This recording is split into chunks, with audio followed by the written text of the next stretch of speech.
Thanks for joining us from the Ohio AgNet Voice You Know with the News You Trust studio, sponsored by BASF, where you can count on the trusted performance of Allevo seed treatment to protect your soybean crop.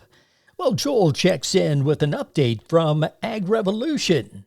Joel? Joining us today on the Ohio AgNet, Ag Revolution CEO Stacy Anthony to talk how the company is flipping the traditional equipment dealership model on its head. That first broadcast, that interview we had, we talked a lot about introducing AgRev to Ohio, right? And kind of who we are and how we got started. And today, really what we're doing and throughout the rest of this year as we take our products and demonstrate them on farms is the why of AgRev, right? I mean, the why is different than the traditional experience that most customers have had. And so the why of AgRev says that we focus on farmers first, meaning that we put them at the center of everything we do. And so we don't go onto farms and try to sell anything. And people might say, well, you're an equipment dealer. I mean, you sell machinery, you sell parts, you sell service. Yes, we do, but we go onto farms with the mindset, the approach that we're there to solve a solution.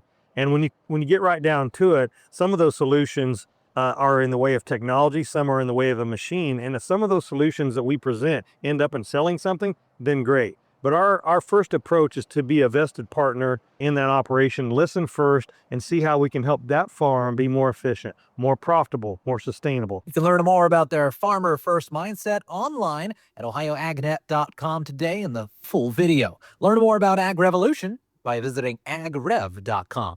I'm Joel Norwood reporting. Reuters says the U.S. federal government shutdown that began last week will halt some payments to farmers and delay access to federal farm loans. Just the latest blow for producers already facing low crop prices, record high debts, and a trade war at the height of the fall harvest. Chad Hart, agricultural economist with the Iowa State University, says even short interruptions in payments could deepen farmers' economic turmoil.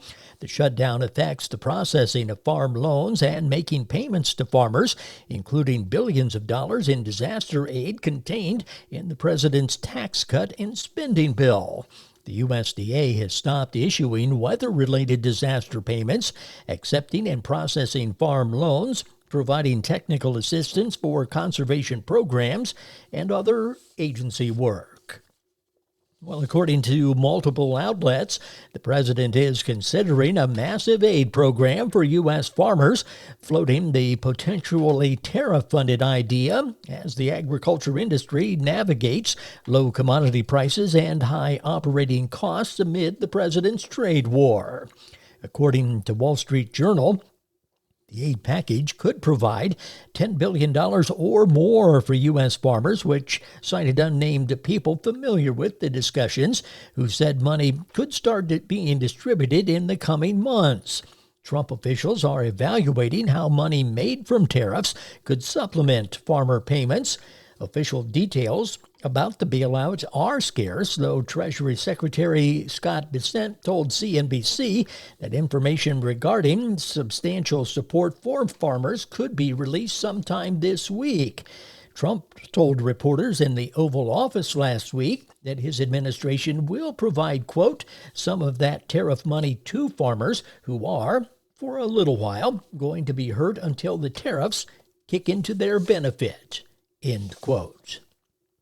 A new wage rate rule for agricultural guest workers takes a much-needed step toward reforming regulations that have put labor out of reach for many of America's farmers. The Department of Labor announced a new rule that revises agriculture wage rates for all 50 states and Puerto Rico. AFBF President Zippy Duvall said for many farmers, prices for the products they raise are low while production expenses are at record highs, so a fair wage rate is essential. In most states, the new rates will help farmers afford to get crops from the fields to the tables of America's families.